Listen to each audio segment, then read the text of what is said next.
மலை சாலையை கம்பம் சட்டமன்ற உறுப்பினர் ஆய்வு. தமிழக கேரள எல்லையை இணைக்கும் கம்பமெட்டு மலை சாலை 40 நாட்களுக்கு பிறகு இன்று திறக்கப்படுகிறது. தமிழக கேரள எல்லையை தேனி மாவட்டத்தில் குமுளி, கம்பமெட்டு, போடிமெட்டு ஆகிய மலைச்சாலையில் இணைக்கின்றன. இந்த பாதைகளில் நாள்தோறும் ஏலக்காய் தோட்டங்களுக்கு பல ஆயிரக்கணக்கான தொழிலாளர்கள் சென்று வருவர். இந்த நிலையில் கம்பமெட்டு மலைசாலை சேதமடைந்து வாகன போக்குவரத்துக்கே மிகவும் சிரமம் ஏற்பட்டது. நெடுஞ்சாலைத்துறை சார்பில் சாலையை சரி செய்வதற்கு போக்குவரத்தை சுமார் 40 நாட்களுக்கும் மேலாக தடை செய்தனர். சாலை பணிகளை போர்க்கால அடிப்படையில் விரைவாக பராமரித்தனர்.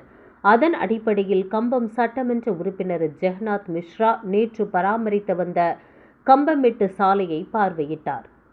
பொதுமக்கள், தொழிலாளர்கள், விவசாயிகள், வியாபாரிகள் வசதிக்காக சனிக்கிழமை முதல் போக்குவரத்து நடைபெறும் என்று தெரிவித்தார். கனரக வாகனங்களான டிப்பர் லாரிகள் 20 நாட்களுக்கு பிறகு இயக்கப்படும் என்று தெரிவித்தார்.